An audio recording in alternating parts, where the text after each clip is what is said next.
Sugrįžtu, kur siaučia atminimų bangos, žiburiai, mokyklos aktų salės šviesos, aš galvoju. Tai viskas įvyko prieš metus, Lūnas sirgo peršalimu tiesiog.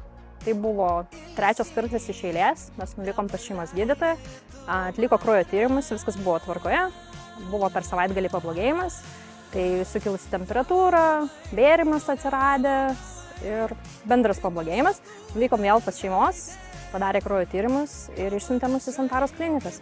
Pasidarėm kaulų čiulpus ir diagnozė buvo ūminė limfoblastinė leukemija. Šiai dienai Lūna jaučiasi gerai, jau mes pradėjom palaikomąjį gydymą.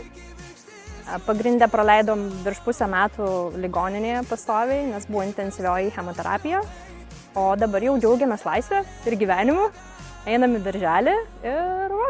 Tai Lūna kaip ir senai norėjo šito šuniuko kaip draugo, tiesiog mes apie jį nesvarstėm, bet rekomendavo mums jau mamytės, kai gydėmės, kad yra Rimanto Kaukėno fondas, kuris pildo vaikučių svajonės.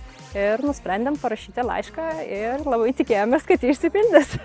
Palinkėčiau visiems labai svajoti ir tų svajonių nepaleisti ir tikrai kreiptis ir jas pildyti, nes kad ir kokia sunki liga bebūtų, jinai bus įveikta.